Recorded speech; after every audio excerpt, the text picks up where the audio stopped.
السلام علیکم۔ مایوس کیوں کھڑا ہے گلدستہ مغفر، حضرت مولانا محمد بن عثمان پوری۔ رمضان المبارک کے فضائل۔ حضرت سلمان رضی اللہ تعالیٰ عنہ کہتے ہیں کہ نبی کریم صلی اللہ علیہ وسلم نے شعبان کی آخری تاریخ میں ہم لوگوں کو وعظ فرمایا کہ تمہارے اوپر ایک مہینہ آ رہا ہے جو بہت بڑا مہینہ ہے، بہت مبارک مہینہ ہے۔ اس میں ایک رات ہے شب قدر جو 1000 مہینوں سے بڑھ کر ہے۔ اللہ تعالیٰ نے اس کے روزہ کو فرض فرمایا اور اس کے رات کی قیام یعنی تراویح کو ثواب کی چیز بنایا ہے۔ جو شخص اس مہینے میں کسی نیکی کے ساتھ اللہ کا قرب حاصل کرے وہ ایسا ہے جیسا غیر رمضان میں فرض ادا کیا، اور جو شخص اس مہینے میں کسی فرض کو ادا کرے تو وہ ایسا ہے جیسے غیر رمضان میں 70 فرض ادا کیے۔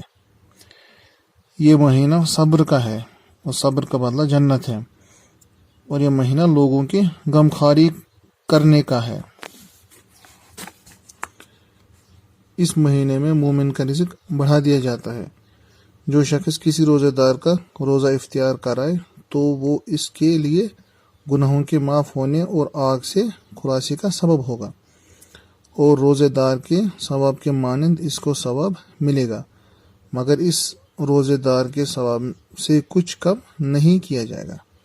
صحابہ رضی اللہ عنہم نے عرض کیا، یا رسول اللہ صلی اللہ علیہ وسلم، ہم میں سے ہر شخص تو اتنی وسعت نہیں رکھتا کہ روزے دار کو افطار کرائے، تو آپ صلی اللہ علیہ وسلم نے فرمایا، پیٹ بھر کھلانے پر موقوف نہیں، یہ ثواب تو اللہ جل شانہ ایک کھجور سے افطار کرا دے، یا ایک گھونٹ پانی پلا دے، یا ایک گھونٹ لسی پلا دے، اس پر بھی مرحمت فرما دیتا ہے۔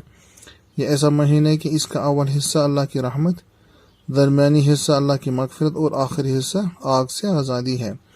جو شخص اس مہینے میں ہلکا کر دے اپنے غلام خادم کے بوجھ کو، حق تعالی شانہ اس کی مغفرت فرماتا ہے اور آگ سے آزاد فرماتا ہے۔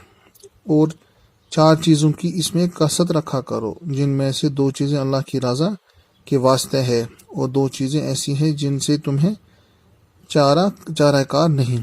پہلی 2 چیزیں جن سے تم اپنے رب کو راضی کرو وہ کلمہ طیبہ اور استغفار کی کثرت ہے، اور دوسری 2 چیزیں یہ ہے کہ جنت کو طلب کرو اور آگ سے پناہ مانگو۔